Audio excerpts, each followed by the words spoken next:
Okey puan.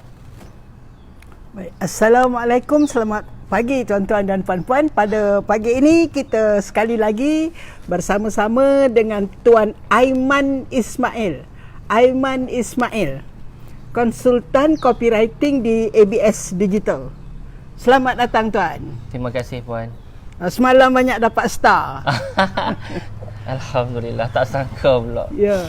Baik, pada pagi ini kita akan bertanya kepada Tuan Aiman, apakah kesilapan-kesilapan yang paling kerap dilakukan oleh peniaga-peniaga kecil yang cuba membuat copywriting sendiri.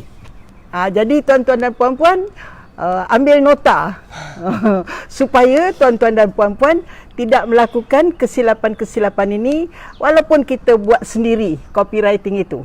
Baik, yang pertama apa tuan? Pertama sekali, bagi peniaga yang baru nak tulis copywriting ataupun yang masih belum familiar tentang copywriting tapi nak cuba tulis copywriting itu sendiri, yang pertama adalah mereka tend untuk nak generalizekan pelanggan mereka.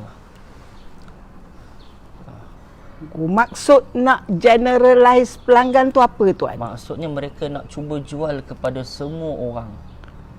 Sebagai contoh, mereka akan cakap dalam copywriting, oh produk ini bagus, sesuai daripada kanak-kanak hingga orang warga emas. Oh, dia nak jual kepada semua orang. Itu kesilapan yang paling besar sekali. Tak boleh buat macam itu. Tak boleh kita nak jual dekat semua orang. Apa tu faktornya tu?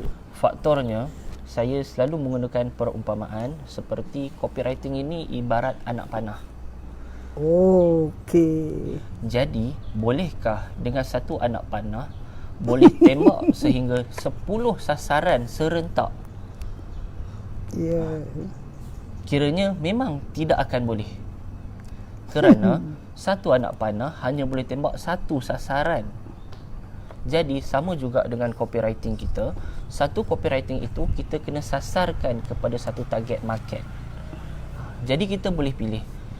Jadi kita tengok kepada, kalau kita punya produk ini sesuai untuk ibu mengandung, satu copywriting itu daripada atas sampai bawah fokus kepada ibu mengandung sahaja. Tak ada tiba-tiba terselit kepada untuk pelajar ke, tak terselit untuk ketua kampung ke, tak boleh. Tapi tuan, kan memang ada kan produk yang memang diminati oleh beberapa kelompok. Tempe lah katakan, tempe kan. Anak pun makan tempe, mak pun makan tempe, bapa pun makan tempe. Boleh. Kiranya kalau katakanlah kalau macam produk kita ni boleh dijual kepada ada 10 target market, satu copywriting buat satu copywriting buat untuk satu. Kalau ada 10 sasaran, buatlah 10 copywriting. Oh. Astaghfirullahalazim. Oh, macam itu. Ya, betul puan. Oh, seandainya macam susu kambing kan? Susu kambing.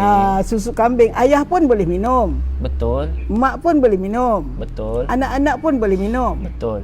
Jadi ada tiga-tiga boleh minum. Jadi kalau ada tiga-tiga boleh minum, kenapa perlu dipelbagaikan contoh tiga-tiga ni? Hal ini kerana setiap orang mereka membeli susu kambing ini sebab yang berbeza.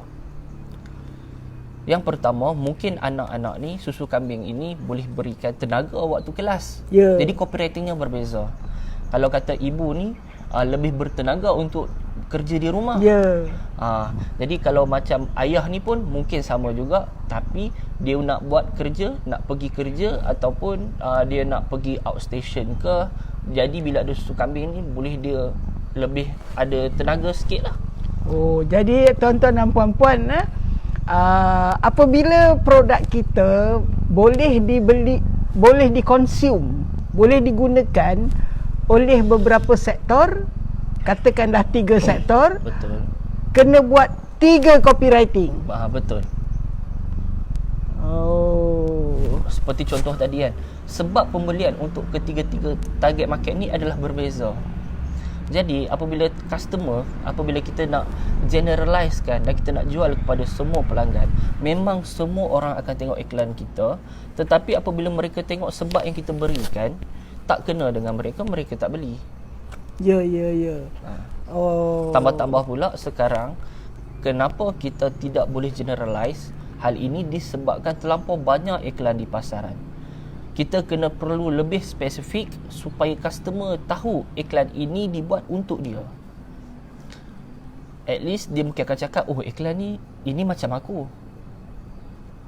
So barulah dia akan beri lebih perhatian. Oh. Dia punya key point itulah dia. Untuk jual kepada 3 segmen pelanggan, kita buat 3 iklan. Betul, Puan. 3 iklan, 3 copywriting yang berbeza. Betul. Okey, faham. Itu kesilapan pertama. 1 iklan untuk semua. Untuk semua orang. Tak boleh. Tak boleh. Dia 1 anak panah, 1 sasaran. 1 iklan, 1 copywriting untuk 1 sasaran. Ya, betul. Okey. Ya, kesilapan yang kedua, Tuan. Baik, kesilapan kedua yang ramai orang buat juga adalah mereka cenderung, baru jumpa tadi 10. Mereka cenderung untuk tulis untuk masukkan pelbagai manfaat. Tadi pelbagai segmen. Betul. Ini pelbagai manfaat. Maksudnya produk itu boleh selesaikan banyak masalah. Daripada gout, kencing manis, darah tinggi, kolesterol, dan juga boleh memberikan banyak manfaat pula. Kiranya terlampau banyak yang diklaimnya dalam satu copywriting. Oh. Jadi kita letak sebagai contoh jus ini sesuai untuk ini tak boleh. Tak boleh. Dari segi keberkesanannya berkurang sedikit. Sedikit atau banyak? Kalau salah buat memang akan banyak efek dan potensi untuk customer ignore iklan kita itu sangat tinggi. Maksudnya apa tu? Maksudnya sebab apabila pepatah yang mengatakan bahawa apabila kita cuba nak jual kepada semua orang, apabila kita nak jual semua benda, akhirnya kita takkan terjual langsung. Oh. Kerana copywriting ini, selalu saya beri perumpamaan juga, copywriting ini ibarat kita tulis surat kepada kawan kita. Kawan kita ni contohlah dia ada sakit gout. Kita pun tulislah surat ke hadapan sahabatku yang dikasihi, Tuan Ali. Baru-baru ini saya mendengar berita bahawa Tuan mengidap gout. Banyak makan seafood agaknya. Jadi bila kita dalam surat itu kita menceritakan kita ni simpati dan kita mendoakan dan kita akan berikan tips dan kita mungkin ada berkongsi petua which is the solution. Tapi dalam surat itu kita tak pernahlah tulis kawan tu sakit gout, tiba-tiba kita cakap kolesterol. Oh. Jadi benda itu jadi tak relevan kepada dia tu gout. Dia tu gout. Lepas tu kita sebutlah di situ. Ada kolesterol. Ada kolesterol darah lah. tinggi, kencing manis. Ui, tak boleh lah ya. Tak boleh. Sebab kebiasaannya dalam satu surat, copywriting itu, surat itu, mesti kita akan tulis apa yang berkaitan. Kita tak pernah lagi lah cerita tentang, oh semalam saya pergi bercuti, oh hari itu anak saya menangis tak nak pergi sekolah. Dalam surat tu tak ada kaitan. Kita tak akan tulis. Jadi perumpamaan untuk nak lebih mudah faham, copywriting ni ibarat kita menulis surat yang kita nak hantarkan, yang kita nak utuskan kepada sahabat kita ataupun cikgu kita ataupun sesiapa yang kita kasihi. Oh, jadi bermakna, ulang lagi sekali, copywriting tak boleh umum sangat, general sangat. Tak boleh umum langsung. Tak boleh umum langsung. Kalau copywriting kita memanglah setengah produk kalau telah terbukti dapat sembuhkan 10 juga masalah, sama juga berbalik kepada asas tadi. 10 masalah, buatlah setiap satu masalah itu satu copywriting. Satu iklan, satu copywriting. Betul. Kalau targetnya orang perempuan, iklan tu sesuai dengan orang perempuan. Betul. Copywritingnya untuk orang perempuan. Betul. Ibu-ibu. Betul. Kemudian kita nak jual kepada bapa-bapa. Betul. Jadi iklannya kenalah gunakan influencer lelaki. Betul Puan. Copywritingnya pun kenalah target kepada lelaki. Betul. Okey, itu yang pertama. Kedua, tidak boleh dalam satu copywriting banyak betul manfaat produk kita. Iya, tak boleh. Tak boleh. Jadi berapa manfaat? Satu, dua, Satulah. satu sajalah. Kalau Untuk gout lah. kalau untuk kita tahu dah, untuk kita cakaplah, contoh kita punya segmen market yang kita pilih adalah orang lelaki yang orang lelaki yang bekerja dan suka makan seafood. Itu kita punya pelanggan khas kita tu. Orang lelaki bekerja suka seafood. Betul. Itu targetnya. Kita target itu. Jadi dia punya iklan khusus untuk itu. Kemudian untuk kita nak perincikan lagi adalah fokus masalah kepada gout. Dan kelompok yang ada gout. Betul. Jadi bermakna balik kepada prinsip asal lah. Betul. Satu anak panah, satu sasaran. Betul. Jadi tuan-tuan dan puan-puan, bagi tuan-tuan dan puan-puan yang nak buat copywriting sendiri, ini sangat penting. Satu iklan, satu copy. Betul. Satu sasaran. Betul. Satu peluru, satu musuh. Satu peluru, satu musuh. Jadi apabila produk kita memang sesuai untuk beberapa musuh, buat beberapa iklan. Betul. Beberapa copy. Apa lagi kesilapan, Tuan? Yang ketiga ini, dia mungkin akan mencetuskan polemik. Tetapi yang saya berpegang kuat, dalam copywriting kita mesti kita nyatakan harga. Okey, mesti letak di situ harganya berapa. Betul. Terus letak. Betul. Kenapa tak boleh tak letak, Tuan? Dia akan, satu yang pertama adalah dari segi kualiti prospek yang kita akan dapat. Hal ini kerana mungkin yang pertama adalah mereka masuk sebab mereka nak tahu harga. Obviously lah, kalau tak letakkan harga, mereka akan masuk ke dalam WhatsApp kita ni. Ini bagi closing di WhatsApp lah. Dia berbeza kalau kita nak closing di website, tak apalah kita beritahu, klik untuk tengok harga dalam website. Ini dalam majoritinya masih ramai yang buat pengiklanan masih hantar ke WhatsApp. Sebab itu saya berikan poin yang ketiga adalah tidak meletakkan harga. Kalau kita letak harga, nanti orang lain tahu pula harga kita. Tak mengapa, sebab itu pelanggan mesti tahu, pelanggan kita mesti tahu. Yang pertama adalah kalau mereka ada bajet, mereka boleh terus kontak dan mereka boleh buat keputusan untuk nak beli ataupun mereka kontak untuk nak tanya sebab harganya sudah ada di situ. Betul juga Yang kedua adalah kalau mereka masih belum cukup duit tetapi mereka betul-betul nak, mereka akan kumpul duit. Betul juga. Seperti mana orang nak sangat dekat iPhone sampai sanggup simpanlah 6 bulan. Sebab dia tahu harganya. Betul. Jadi dia tengok, duit dah ada, dia terus boleh beli. Supaya mereka boleh susun bajet dan mereka boleh terus beli apabila dah sampai waktu. Kalau belum cukup duitnya, dia boleh ambil tindakan rancang lah. Betul. Menyimpan. Betul. Betul juga, Tuan. Tambah-tambah sekarang kami apabila buat marketing, nampaklah banyak iklan. Bila tengok bahagian komen, semua orang letaklah harga. Dia orang memang dah komplain. Betul. Sebab dalam kebanyakan yang masih melakukan CTA ni, bagi saya ni CTA cara lama yang sepatutnya tak patut dibuat sebenarnya, which is produk itu mereka cakap bukan 100, bukan 70, bukan 80, bukan 60. Nak tahu berapa? Klik sini. Nak tahu berapa PM? Itu cara lama.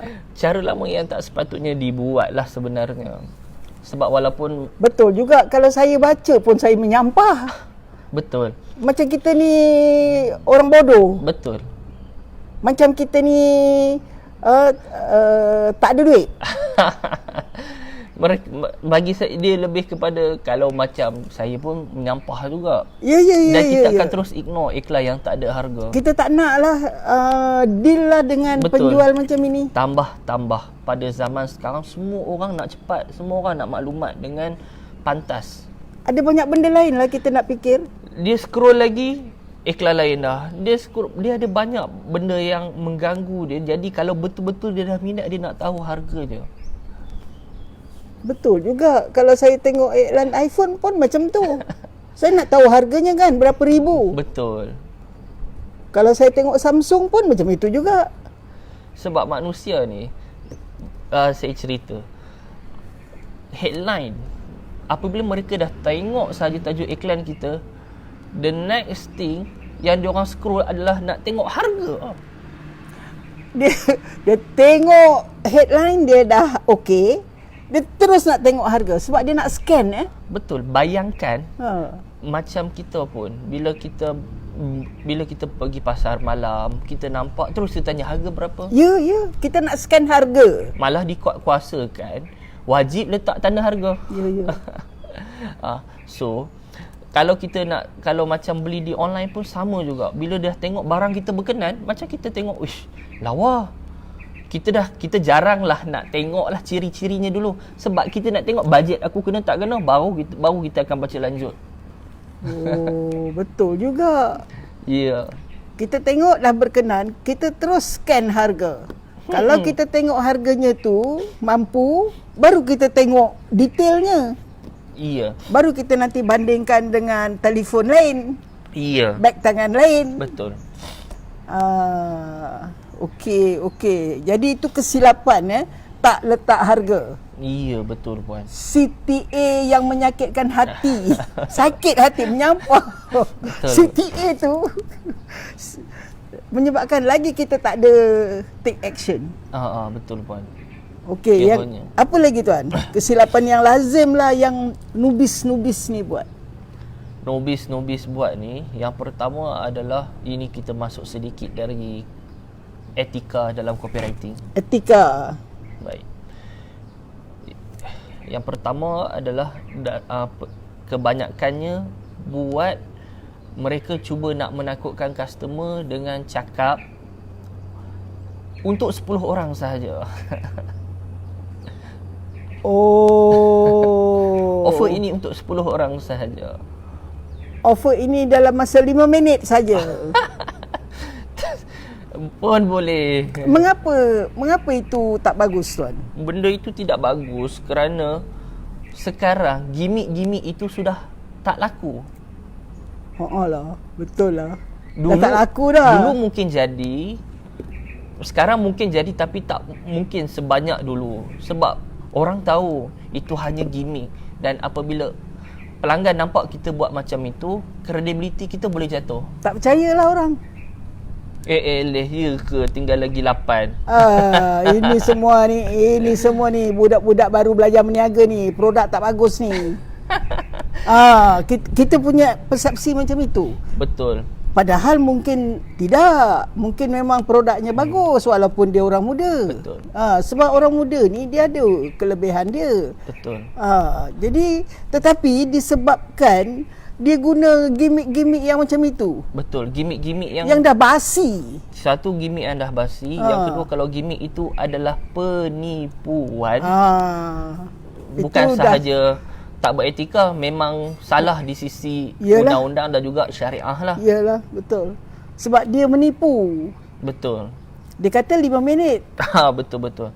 Ada soalannya puan daripada Puan Fiza Muhammad. Kempen kilat flash sale biasa gertak-gertak pelanggan macam ni kan, tak boleh ke puan? Okey. Jadi gertak pelanggan? Ada yang gertak pelanggan? Saya tak gertak-gertak ini saya tak faham. Mungkin dia maksudkan lagi 3 hari, lagi 2 hari sebelum hilang Oh, offer. itulah gertak. Bagi orang tu rasa Kehilangan. nanti dah tak ada peluang lagi dah. Sebab psikologi manusia dalam pembelian yang paling top adalah FOMO. FOMO. Fear of missing out. Kuatir tak dapat. Jadi sebab itulah bila kita benda itu kalau betul tak mengapa, tak salah. Tapi kebanyakannya esok keluar kempen, peluang kedua bagi anda yang tak sempat. Pula. Sedangkan kalau betul-betul kita nak buat dalam tempoh 3 jam, kalau betul-betul kita nak buat tempoh 3 hari, laksanakan apa yang kita katakan, itu tak ada masalah. Saya punya anak syarikat pun ada buat flash sale ni. Itu memang kempen tu memang ada. Nak ceritalah sikit tuan-tuan dan puan-puan, sebab anak syarikat milik saya ni pun biasa buat flash sale ni. Kita gunakan untuk jual buku yang terbaik pada harga tak masuk akal. Bukan jual barang tak laku. Jadi ada buku yang bagus, buku Puan Ainun sebagai contoh, buku tu memang buku yang laku.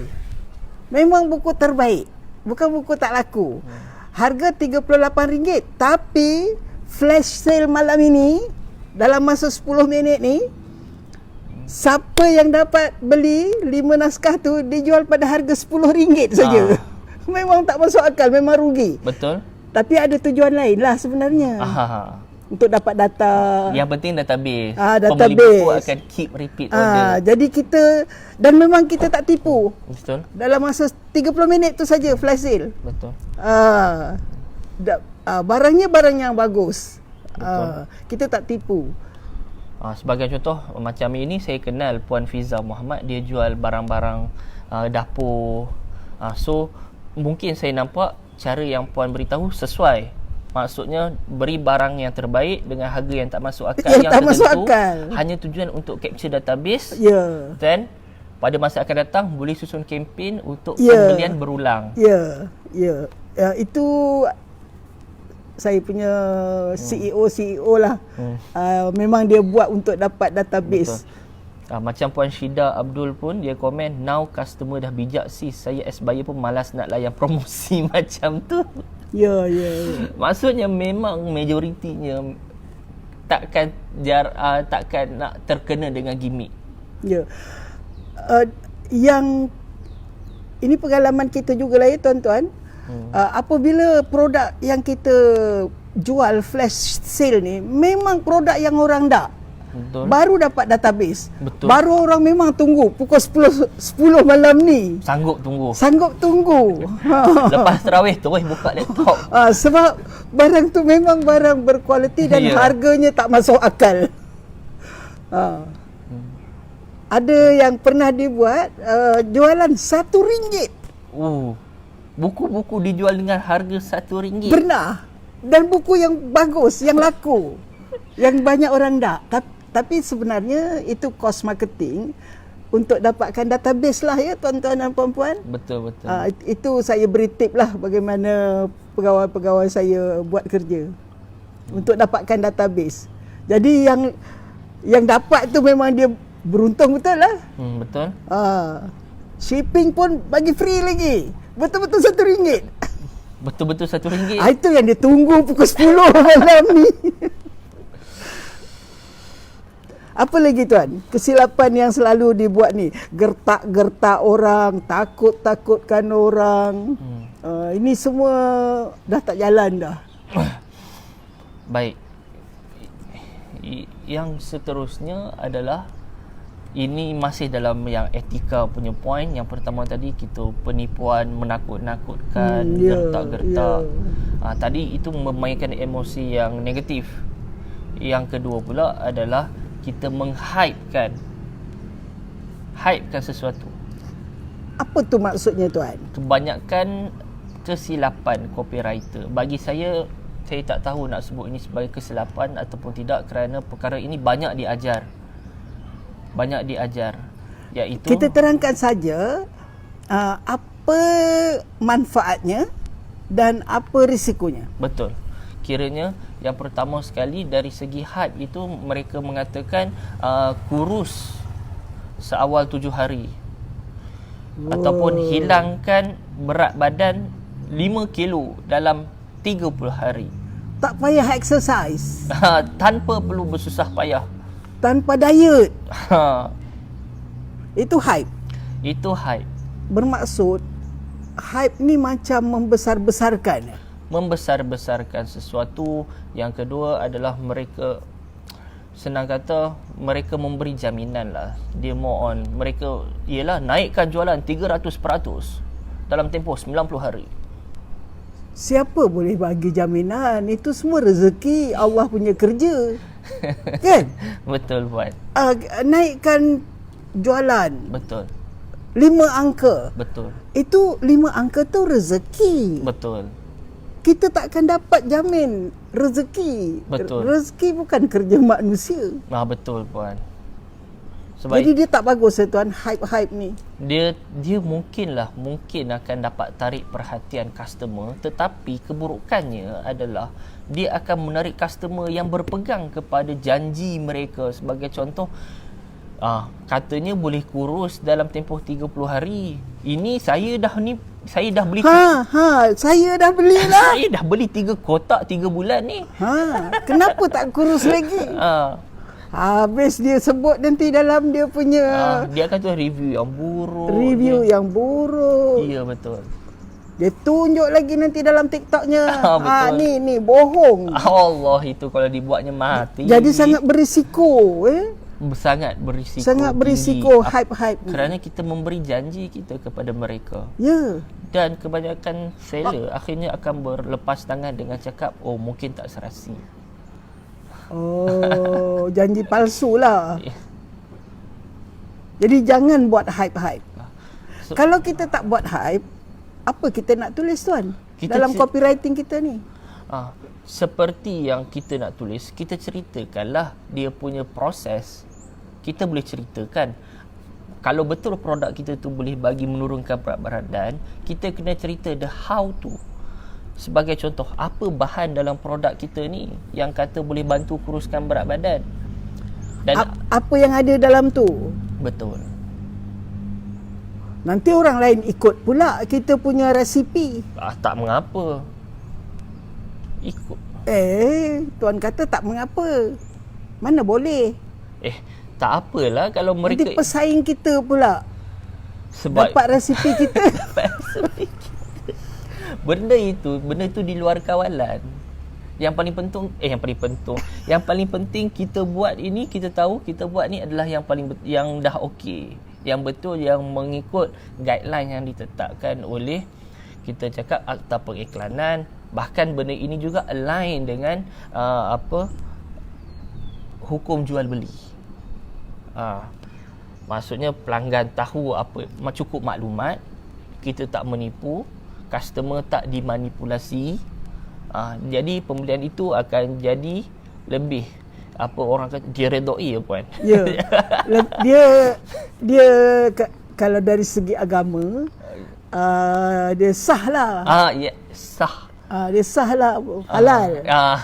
Dari segi undang-undangnya kita patuhlah arahan KKM sebagai contoh. Betul. Dan kita patuh Akta Periklanan. Betul. Jadi orang tak boleh saman kita lah. Betul. Sama juga dari segi kebanyakan orang tulis kebanyakan ada juga orang memasukkan testimoni yang melampau. Sebagai contoh, yes, dah berjaya turun 1 kilo tak sampai 24 jam. Kadang-kadang benda itu memang betul, realiti jadi, tetapi pengalaman setiap manusia ni berbeza-beza. Ada setengah badan boleh co-op, ada setengah badan tak boleh, lambat, cepat. Jadi pengalaman itu berbeza-beza. Sebab itu kalau nak buat bentuk, kita nak menceritakan pengalaman, buat dalam bentuk review. Apa beza testimoni dan review? Apa tu beza testimoni dan review? Dalam pengiklanan, testimoni ini semuanya diceritakan tentang baik-baik sahaja, murni-murni saja, bunga-bunga semua. Kalau review ni, kita menceritakan keseluruhan apa yang dia buat untuk kurus. Oh, ini budak-budak tech banyak buat review ni. Apa yang mereka buat tu bagus lah. Dia syarikat dia bagi pada dia produk Sponsor tu, terus. sponsor bagi free Ya. supaya dia gunakan, dia test. Nanti dia betul-betul dia cerita apa kelebihannya, apa kekurangannya. Betul. Budak-budak tech lah banyak buat saya Jadi tengok. why not kita buat produk kita ini sebagai contoh. Ini untuk produk kurus lah. Semua orang nak kurus sebelum puasa ni, nak pakai baju kebaya. Kebaya nanti. Betul juga. Biasalah keperluan masing-masing. Ya. Baik. Apa yang kita boleh buat? Kita kalau berbalik pada jus, contohlah untuk kurus tu kita cakap kita jual minuman kurus lah. Kita ceritakanlah pengalaman customer itu daripada mula-mula apa yang dia buat. Mungkin mula-mula apa dia dapat nasihat untuk kurangkan benda-benda biasa, sebab suplemen ni hanya makanan tambahan, hanya the supporting, bukanlah orang kata satu-satunya punca. So perlu diceritakan dari segi pengalamannya, kebaikannya, hasil yang dia dapat dan kekurangan yang dia dapati daripada produk ini. Sebagai contoh, mungkin botol jus tu terlampau besar, jadi kalau dia nak bawa ke mana-mana ke tak muat, maksudnya tak selesa. Itu contohlah. Yang kedua, mungkin kurangnya adalah dari segi pengalaman saya tak sukalah masam sangat. Benda tu perlu diceritakan supaya orang tahu apa dia punya kebaikan, apa dia punya kekurangan. Oh, jadi kita tak bolehlah gunakan testimoni Yang baik-baik sangat ni. Yang baik-baik sangat. Tapi betul jugalah. Kalau banyak ini bagus, kita makin banyak dia punya bagus tu makin curiga kita. Sebab tak ada benda yang sempurna. Makin sangsi kita. Ya, biar betul kan. Dia akan jadi too good to be true. Ya. Apa lagi tuan? Kesilapan yang biasalah nubis-nubis ni buat. Kesilapan yang newbies yang guna pakai. Bila sewaktu dia buat copywriting tu. Dalam dia buat copywriting ini, dia banyak memanipulasi emosi lah. Oh, itu yang takut-takutkan orang. Iyalah. Nanti kalau gemuk nanti suami cari lain. Iya.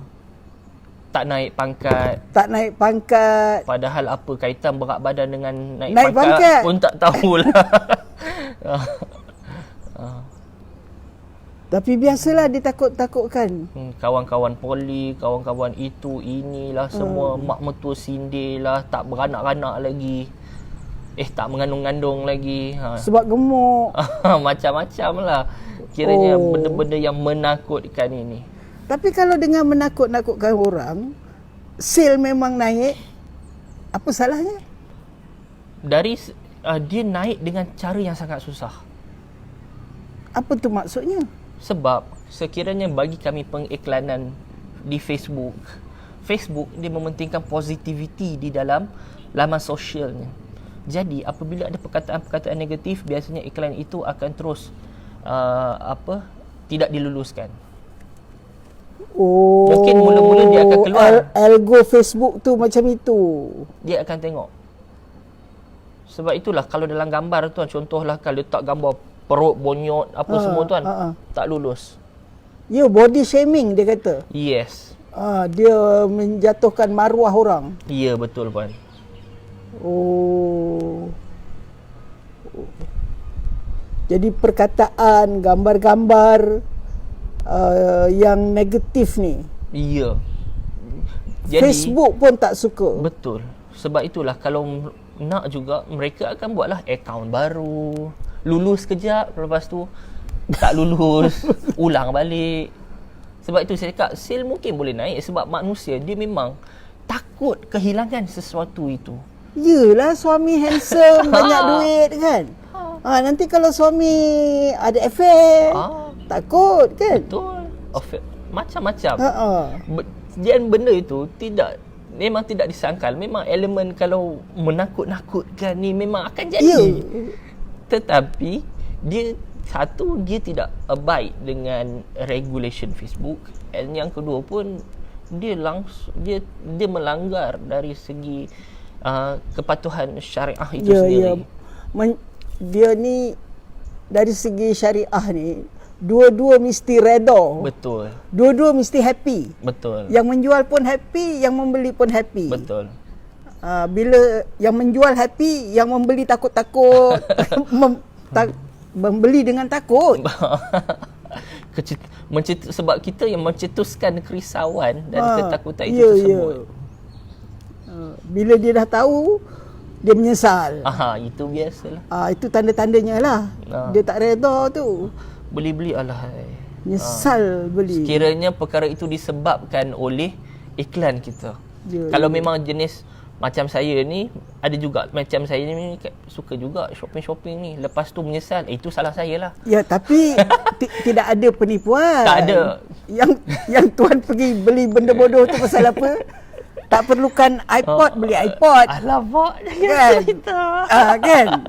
Betul. Tapi betul. iklan iPod tu tak menipu. Tak menipu, cuma kita macam seronoknya membeli apa semua. Memang kita sangka iPod tu nanti akan sangat berguna. Sebab sebab macam saya ni kuat berangan. Jadi bila tengok produk ni, nak buat macam ni lah. Nak buat macam ni, beli iPad, nak lukis, nak rakam. Tapi nak beli periuk. Periuk 1,000 lebih. Boleh masak macam-macam. Periuk Noza tu. Kemudian selepas dibeli, sekali saja gunakan. Tapi kita tidak ditipu. Tidak ditipu. Memang periuk tu boleh buat semua. Betul. Semua yang dijanjikan tu boleh buat. Betul, Puan. Jadi kitalah yang silap membuat keputusan. Betul, Puan. Allahumma salli. Itulah ceritanya. Apa lagi, tuan? Dah berapa dah, Puan? 9 dah. Ada dah 5 poin. Kesilapan lain lah. Kesilapan. Okey, ini kesilapan yang paling besar lah bagi saya. Ini sebab apabila kita dah tahu dah satu copywriting untuk satu anak panah, yang ini saya anggap ni yang penutup. Kita tidak buat split test. Kita tak uji seberapa banyak copywriting yang kita ada. Tak buat split test. Bahasa kalau cerita marketingnya, sikit, cerita apa itu split test? Split test ini adalah kita buat ujian yang berbeza. Sebagai contoh, satu copywriting fokus kepada ibu, copywriting yang kedua fokus kepada warga emas, copywriting yang ketiga adalah fokus kepada pelajar. Mungkin produknya sama, tetapi copywriting ni pelbagai beza fokus. Ketiga-tiga ini mesti kita jalankan iklan untuk kita tahu target market mana yang paling banyak respon. Sebab kita iklan yang ini atau yang ini atau yang ini. Ya, betul. Jadi split test tu apa gunanya? Split test itu untuk kita tahu iklan mana yang sebenarnya market kita lebih terima. Sebagai contoh, rupa-rupanya target market warga emas ni lebih responsif berbanding apa yang kita sangka ibu tadi. Jadi lepas ini mungkin kita boleh lebihkan bajet pengiklanan kepada warga emas. Jadi kita boleh pelbagaikan format iklan. Mungkin tadi kita guna penulisan copywriting.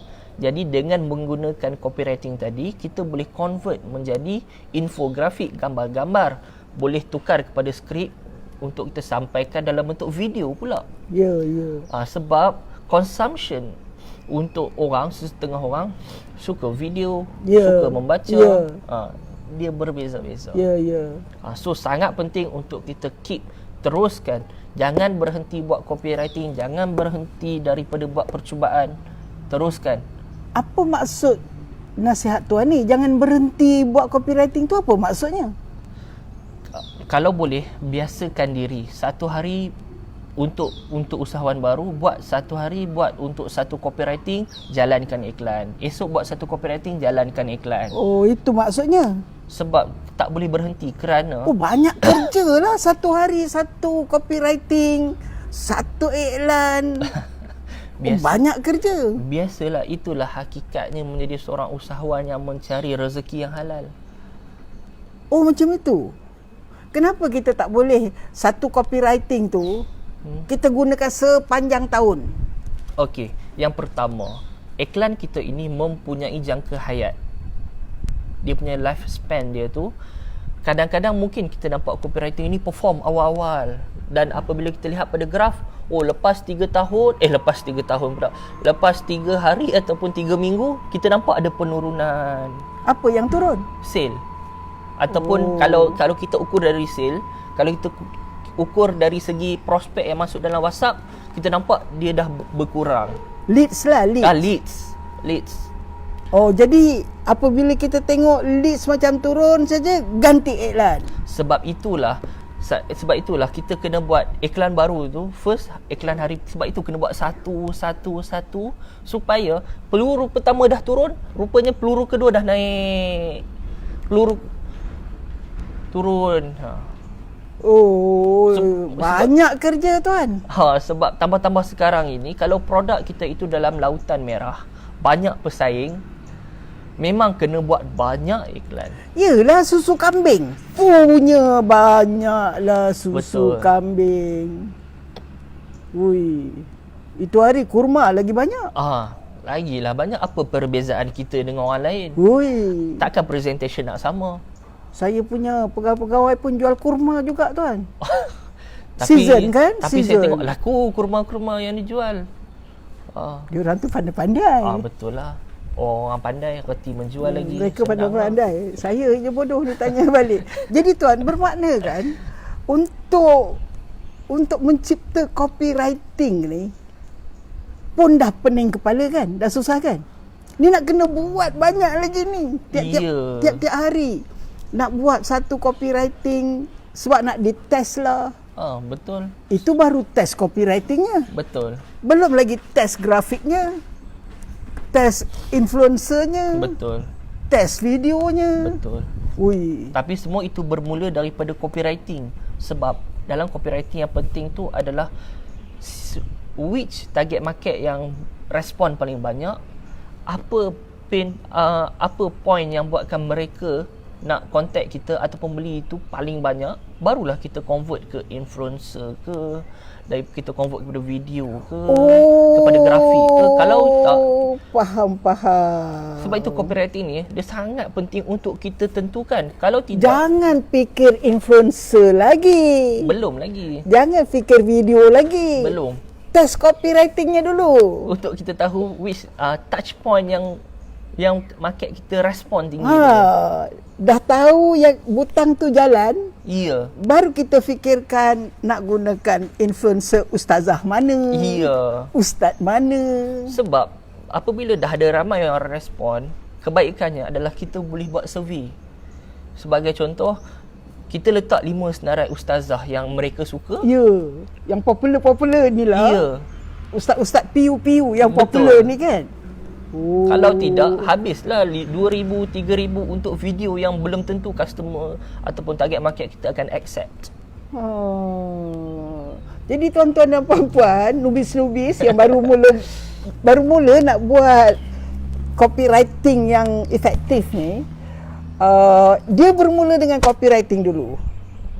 Test dulu kopi yang mana, yang dapat respon, yang tarik, yang dapat panggil, yang dapat panggil customer yang betul. Test dulu. Kemudian barulah kita pilih yang influencernya lah, grafik desainnya lah, Betul. videonya lah. Betul. Ni tuan-tuan dan puan-puan, bagi tuan-tuan dan puan-puan yang nak tahu lebih detail lah, nak buat sendiri kan, tuan-tuan boleh ambil servis coaching daripada Tuan Aiman Ismail. Maklumlah, ini cakap-cakap saja. Dah tahu tapi belum tentu boleh buat. Betul. Jadi untuk belajar buat tu, boleh ambil coaching daripada beliau, PM beliau saja di akaun media sosial beliau, Aiman Ismail. Ya, betul puan. Terima kasih tuan. Terima kasih juga puan. Assalamualaikum warahmatullahi wabarakatuh. Waalaikumsalam.